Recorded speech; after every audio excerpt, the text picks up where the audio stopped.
From our vantage point, due to the law of perspective, the two luminaries appear to rise up the eastern horizon, reach their peaks high overhead, and then sink below the western horizon. They do not escape to the underside of the flat earth, as scoffing detractors often imagine, but rather rotate concentric clockwise circles around the circumference from tropic to tropic. The appearance of rising, peaking, and setting is due to the common law of perspective, where tall objects appear high overhead when nearby, but at a distance gradually lower towards the vanishing point.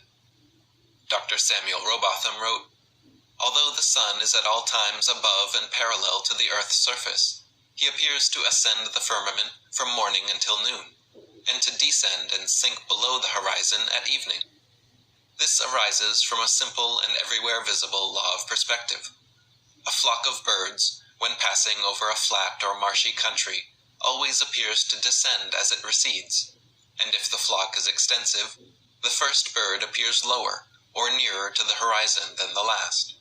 The farthest light in a row of lamps appears the lowest, although each one has the same altitude.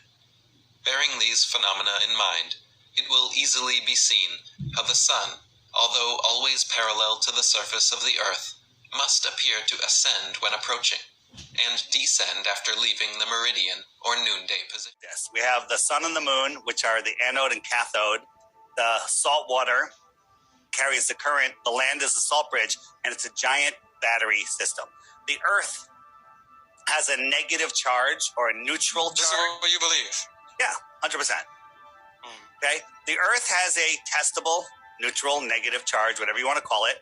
And the air, anything above the earth, is surrounded by a positive charge. And now you know that positive and negatives attract each other 10 to the 36 times stronger than gravity. This is according to science. I don't believe them, but let's go with what science says. And so the question is, how can we test that? So I'm looking for, here we go. So here's a little test that we did, okay? We had some helium balloons left over from a party. We tied them to this button. There's a little button right here. And we have it's just neutrally floating over the floor about a couple inches. This wire is going to a Van de Graaff generator. And we're going to crank a positive charge into this, making it a higher positive charge. And when we do that, it goes down. Okay, why is it going down? Did we make it heavier? Or did we just change the electrostatic charge of it? Okay. Yeah, you're changing a force. Well, no. We're changing the electrostatic charge. So what's heavier? I don't know. I don't know the whole periodic table. But if you look at from the lightest to the heaviest element, each one has one more positive charge to it. As you go up in the chart, it's a stronger and stronger and stronger and stronger and stronger positive charge.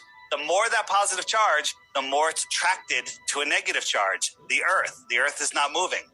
So it goes down when we add a positive charge. It goes up when we discharge that.